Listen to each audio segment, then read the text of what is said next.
Hello everyone, welcome to my channel. I am Anjali Saraswat and on this channel you will find content related to UGC NET examination.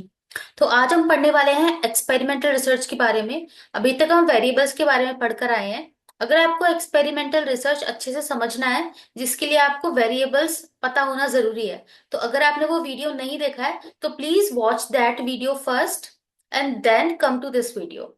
चलिए शुरू करते हैं। तो जैसा कि नाम से क्लियर है, एक्सपेरिमेंटल रिसर्च यानी कि एक ऐसी रिसर्च जिसमें एक्सपेरिमेंट हो, प्रयोग हो। Experimental research is a scientific study that involves testing hypothesis through experiment.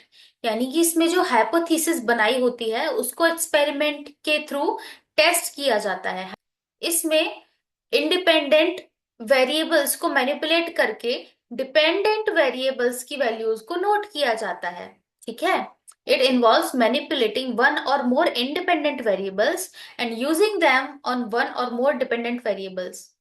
यानी कि जो एक्सपेरिमेंटल रिसर्च है, इसमें किसी भी प्रक्रिया को जांचने के लिए इंडिपेंडेंट वेरिएबल को बदल कर, यानी उसकी वैल्यू को बदल बदल कर डिपेंडेंट वैल्यू की डिपेंडेंट वैल्यू पे क्या प्रभाव पड़ता है उसको नोट किया जाता है।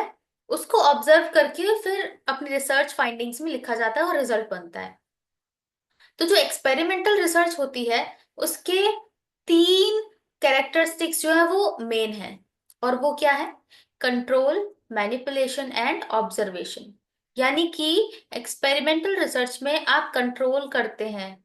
ठीक है, एनवायरनमेंट कंट्रोल्ड रहता है इसमें, जिसमें रिसर्च हो रही है। और इसमें वेरिएबल्स को भी कंट्रोल किया जाता है, मैनिपुलेशन किया जाता है, यानी कि उनकी वैल्यूज चेंज की जाती है। जैसे कि आपको डिपेंडेंट वेरिएबल पे प्रभाव जांचना है इंडिपेंडेंट वेरिएबल्स का, तो आप इंडिपेंडेंट वेरिएबल्स की वैल्यूज को चेंज कर करके देखेंगे कि डिपेंडेंट वेरिएबल पे क्या प्रभाव पड़ रहा है।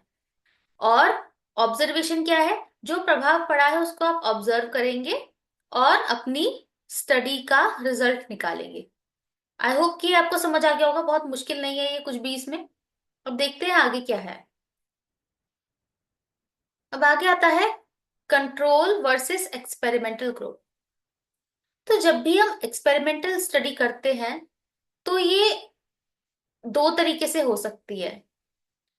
और वो दो तरीके क्या है वो हम अभी देखेंगे। इसमें जो कंट्रोल ग्रुप है इसको प्लेसिबो ग्रुप भी कहा जाता है।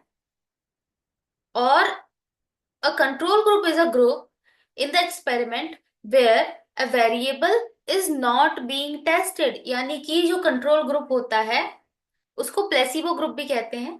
इस ग्रुप में जो इंटरवेंशन है, यानी कि जो भी प्रयोग है, वो इस ग्रुप के पार्टिसिपेंट्स को नहीं दिया जा रहा है।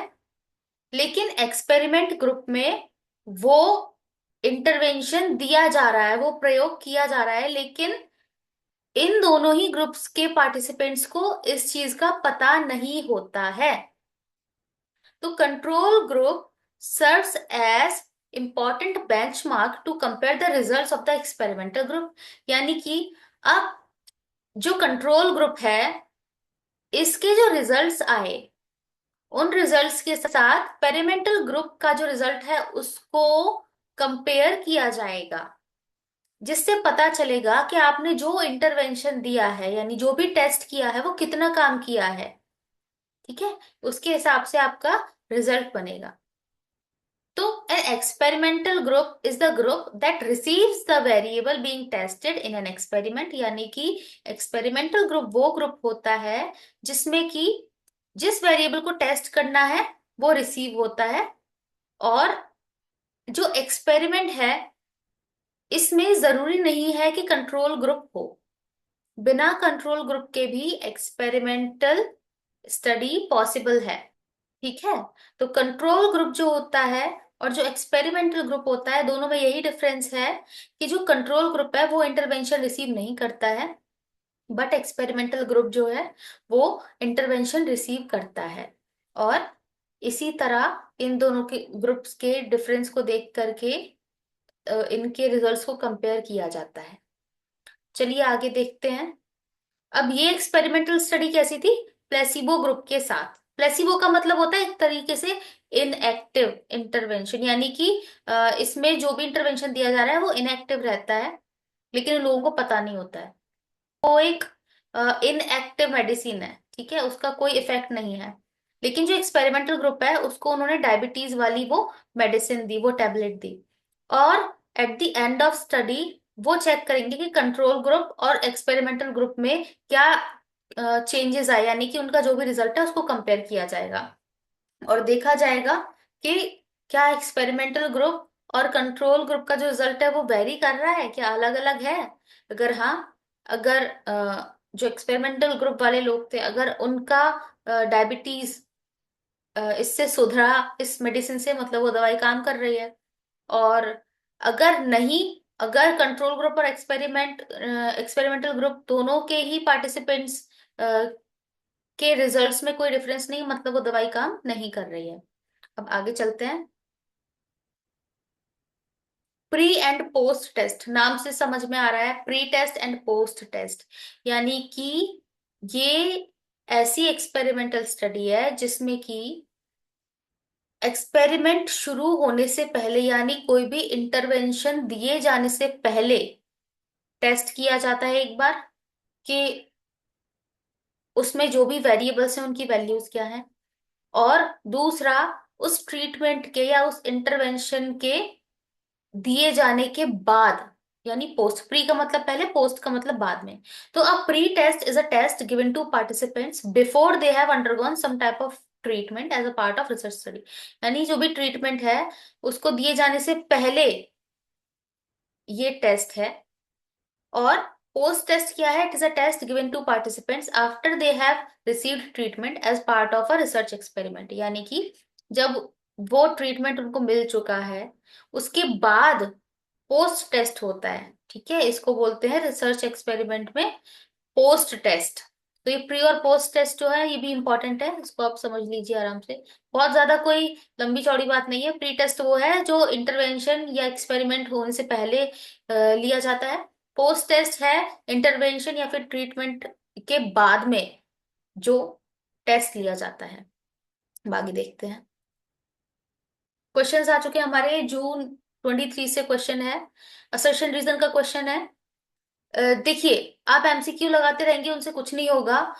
जो भी होना है वो प्रैक्टिकल क्वेश्चन सॉल्व करके, जो यूजीसी नेट के क्वेश्चंस हैं प्रीवियस ईयर के उनको सॉल्व करके ही होगा। क्योंकि जो एमसीक्यूज होते हैं उसमें लैंग्वेज अलग होती है, और जो यूजीसी नेट के क्वेश्चंस होते हैं, जो रियल क्वेश्चंस होते हैं, उनकी लैंग्वेज अलग होती है।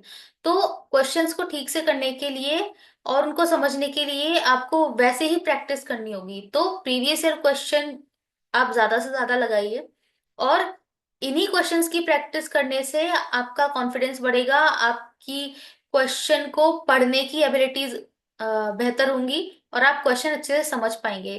तभी आप क्वेश्चन अच्छे से सॉल्व कर पाएंगे, वरना तो फिर कोई मतलब नहीं है कितने भी आप एमसीक्यू सॉल्व कर लीजिए। लेकिन जो असली तैयारी होगी वो तो प्रीवियस ईयर क्वेश्चन लगा कर ही होगी और कंसेप्ट को समझ कर होगी, ठीक है। चलिए क्वेश्चन देखते हैं। असर्शन और रीजन। असर्शन कह रहा है experimental research allows you to eliminate the influence of many extraneous factors। तो देखिए, हम वेरिएबल्स पढ़कर आए थे, उसमें एक्सट्रेनियस वेरिएबल भी थे। तो एक्सपेरिमेंटल रिसर्च में क्या होता है, इसमें हम एक्सट्रेनियस फैक्टर्स को एलिमिनेट कर सकते हैं, यानी निकाल सकते हैं, ठीक है। एक्सपेरिमेंटल रिसर्च जो है वो लैब बेस्ड रिसर्च होती है, या इसको कहा जा सकता है कंट्रोल्ड रिसर्च होती है।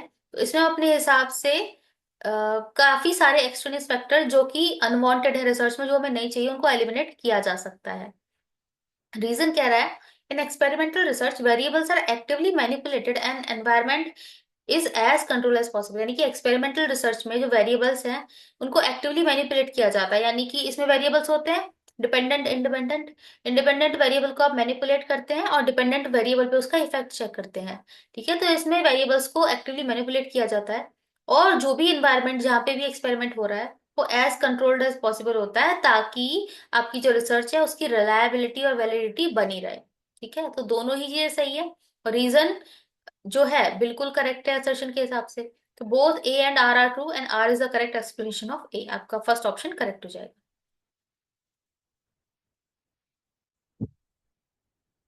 नेक्स्ट क्वेश्चन है दिसंबर 21 से, स्टेटमेंट वाला क्वेश्चन है। स्टेटमेंट 1 कह रहा है, इन the before and after without control design a single test group or area is selected and the dependent variable is measured before the introduction of treatment। अब देखिए, before and after without control, अभी हम pre and post test पढ़ कर आए हैं। Pre का मतलब होता है पहले, पोस्ट का मतलब होता है बाद में। तो यहाँ पे जो बिफोर एंड आफ्टर है इसका मतलब है प्री एंड पोस्ट टेस्ट। तो in before and after without control design, control design नहीं है, ठीक है, कोई कंट्रोल ग्रुप नहीं है, और बिफोर और आफ्टर यानी प्री एंड पोस्ट टेस्ट हो रहा है। तो in before and after without control design a single test group और एरिया इज सेलेक्टेड, यानी कि एक ग्रुप या एरिया सेलेक्ट कर लिया जाता है पॉपुलेशन में से या फिर आपके पार्टिसिपेंट्स में से। And the dependent variable is measured before the introduction of treatment. तो इंट्रोडक्शन के पहले जो है वेरिएबल को मेजर किया जाता है, ठीक है। तो जब कंट्रोल ग्रुप नहीं है, जब कंट्रोल ग्रुप नहीं होगा तो क्या होगा कि जिस एक ग्रुप पे आप एक्सपेरिमेंट कर रहे हैं उसी की पहले और बाद में जो चेंजेस आए उनको कंपेयर करेंगे ना। जब कंट्रोल ग्रुप होता है तो कंट्रोल ग्रुप का रिजल्ट और एक्सपेरिमेंटल ग्रुप का रिजल्ट जो है उसको कंपेयर किया जाता है। लेकिन विदाउट कंट्रोल यानी कि इसमें कंट्रोल ग्रुप नहीं है, जब कंट्रोल ग्रुप नहीं है तो एक ही ग्रुप है और उस एक ग्रुप पे आप प्री एंड पोस्ट टेस्ट करेंगे। तो ये बोल रहा है कि dependent variable is measured before the introduction of treatment. तो हाँ जी, सही बात है, इसमें ट्रीटमेंट से पहले जो है मेजर किया जाता है डिपेंडेंट वेरिएबल को, ठीक है, बाद में भी किया जाता है और पहले भी किया जाता है। तो आपका स्टेटमेंट 1 करेक्ट हो गया। In the before and after with control, अब यहाँ पे कंट्रोल ग्रुप आ गया। तो before and after with control design two areas are selected but the dependent variable is not measured in both the areas for an identical time period before the treatment. अब ये कह रहा है कि pre post test है, with control group है, ठीक है, दो एरिया सिलेक्टेड है, लेकिन डिपेंडेंट वेरिएबल को मेजर नहीं किया जा रहा है। भाई डिपेंडेंट वेरिएबल को आप मेजर ही नहीं करोगे तो कैसे होगी स्टडी।